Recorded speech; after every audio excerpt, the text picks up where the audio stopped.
تصحیح میں سے ہر فریق کے ہر فرد کو حصہ معلوم کرنے کا ایک قاعدہ یہ ہے کہ ہر فریق کو تصحیح میں سے جتنا حصہ ملا اس حصے کو اس فریق کے عدد رؤوس پر تقسیم کریں جو خارج قسمت ہوگا وہ اس فریق کے ہر فرد کا حصہ ہوگا۔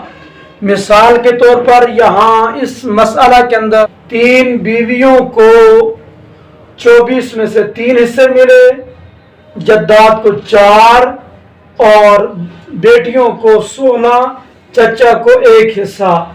اب تصحیح میں سے ہر فریق کے ہر فرد کا حصہ جاننا ہے۔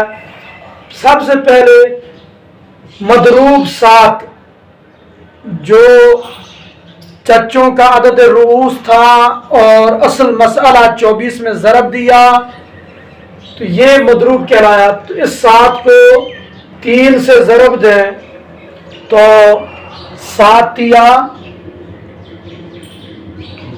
21۔ تصحیح میں سے 21 حصے 3 بیویوں کو ملے۔ ہر بیوی کا کتنا حصہ ہے؟ تو تصحیح میں سے جو 21 حصے 3 بیویوں کو ملے تو قاعدے کے مطابق 21 حصوں کو عدد رؤوس 3 پر تقسیم کریں تو جواب کیا آئے گا؟ 3 × 21۔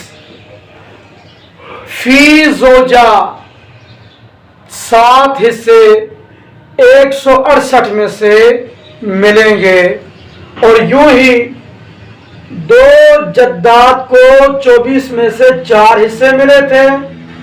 اب اس 4 کے ساتھ مضروب 7 کو ضرب دیں گے، 7 چونکہ 28۔